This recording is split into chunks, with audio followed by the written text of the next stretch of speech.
If you trace every goal back far enough, further back than the assist, further back than the through ball, further back than the combination that unlocked the defense, you often end up at the same place. A goalkeeper, receiving a simple ball from a center back. Here's what most people see when a goalkeeper gets the ball. They see a keeper, playing it safe, recycling possession, killing a few seconds before something interesting happens. Their eyes drift to the striker making a run, the midfielder finding space, the winger looking to receive. The goalkeeper, they assume, is just a node in the circuit, the reset button. But here's what coaches like Pep Guardiola see in that exact same moment. They see an 11th outfield player, they see a numerical advantage, they see an attack that hasn't started yet. And the gap between those two ways of looking at the same thing, that gap is the difference between watching football and understanding it. To understand why the goalkeeper became an attacker, you first need to understand what football looked like before. The 1990 World Cup, Italy. Football looked nothing like what you know today. When a team went 1-0 up in that tournament, they had a very reliable way to protect the lead. They'd pass the ball back to their goalkeeper, who would pick it up, hold it, walk to the other side of the box, put it down, and then pick it up again, bounce it a couple of times, and generally do whatever they liked for as long as they liked, because there was no rule that stopped them. The Ireland versus Egypt match at that tournament, Paddy Bonner, the Irish goalkeeper, held the ball for about 6 minutes across the 90. The entire World Cup averaged 2.21 goals per game, a record low that still stands. Football's governing body looked at this and decided something had to change. In 1992, a new rule came in. If your teammate deliberately passes the ball back to you with their foot, you cannot pick it up. You have to play it with your feet. And suddenly every goalkeeper on earth had a problem they had never thought about before. What do you do with the ball at your feet? For most of the 90s and 2000s, the answer was panic. The goalkeeper was now technically forced to play with their feet, but tactically still treated as a last resort, something to quickly move the ball away from. Most clubs trained their keepers to play it safe. Until Pep Guardiola. It's the summer of 2008. Guardiola has just been appointed Barcelona manager for the first time. He calls goalkeeper Victor Valdes into his office at the Camp Nou for their first proper conversation. He gets out his tactics board. He places 2 small magnets just outside the goal, one on each side. He asks Valdes, "Do you know which players these are?" Valdes says no. Guardiola says, "These are your center backs. When you have the ball, this is where I want them, and you will pass to them. And from here, this is where we build the play." Valdes later recalled thinking Guardiola was completely mad. He wasn't. He was seeing something nobody else had worked out yet. If the goalkeeper receives the ball and the 2 center backs position themselves wide and high, outside the 6-yard box, almost at the edge of the penalty area, the opposing team faces an impossible decision. Do you press those 3 players? That requires committing at least 3 players of your own, which drains your midfield. Do you sit off and let them build?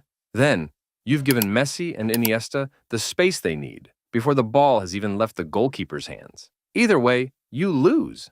Barcelona won the Champions League that season, and the league, and the cup. An unprecedented treble. Guardiola took the idea further when he moved to Bayern Munich in 2013, and this time, he had Manuel Neuer. Before Guardiola arrived, Neuer's passing accuracy in the Bundesliga sat at around 75%. In Guardiola's first season, it went to 88%, the best of his career. Neuer said it himself in an interview. Under Guardiola, he said the passing game became more important. We rarely just hammer the ball forward. I probably have twice as many touches now than I used to have at Schalke. That's Guardiola, treating the goalkeeper as a central figure in the team's attacking structure, someone the build-up flows through, not around. In one Bundesliga season, Neuer recorded 377 touches outside his penalty area, over 11 per game. There were games where Neuer had as many touches outside his box as inside it. There was a conversation where Guardiola reportedly raised the idea of trying Neuer in midfield.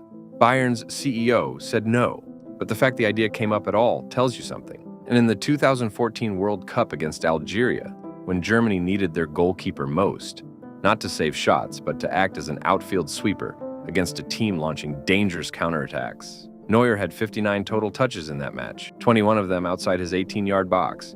He made more keeper sweepings in that entire tournament than any goalkeeper in a single tournament since records began in 1966. That's a goalkeeper playing a completely different game than the position was designed for. Then Guardiola brought the idea to England, and in 2017, he signed Ederson. In the 2016-17 season, the last before Guardiola at City, 74% of all goal kicks in the Premier League ended in the opposition's half. Teams were still mostly kicking and hoping. Within a few years of Guardiola's arrival, that number fell to 40%. The entire league changed its behavior because of what Guardiola was doing with his goalkeeper. In Ederson's debut season at City, his passing accuracy was 84.9%. In that same season, most Premier League goalkeepers couldn't reach 60%. He finished his City career with 7 assists, more than any other goalkeeper in Premier League history, and all other Premier League goalkeepers in the same period combined for 19 assists between them. Ederson had 7 on his own, 7 assists. From the goalkeeper. Because once an opponent commits to pressing the build-up, once they send players forward to stop City's controlled play at the back, Ederson could put the ball in behind them with his left foot, a driven, low-targeted ball that landed exactly where a striker was running. The opposition pressed. Ederson played it over the press. A chance was created by the goalkeeper. Every time an elite team's goalkeeper takes a short pass from a center back, the opponent in front of them has to make a decision: press or drop, commit or hold shape. That decision, in the next 2 seconds, will determine how much space exists for the team's attack in the next 60 seconds. The way defenders respond to the goalkeeper's touch reorganizes the entire pitch. It creates the gaps the wingers will find. It determines whether the number 10 can receive on the turn or has to face a press himself. It shapes the attack before the attack has started. Johan Cruyff once said the goalkeeper is the first attacker and the striker is the first defender. He said it as a philosophy. Guardiola turned it into a system. And the genius of it is that nobody in the stadium is watching the goalkeeper at that moment. Most of the crowd are looking the wrong way. Next time you watch a match, any match, I want you to watch what happens when the goalkeeper gets the ball, not what happens 30 seconds later. Watch how the opposition moves. Watch how your team's defenders position themselves. Watch the space that opens up before a single forward pass has been played. You'll start to see it. The goalkeeper receiving a simple pass and the entire pitch reorganizing itself around that moment.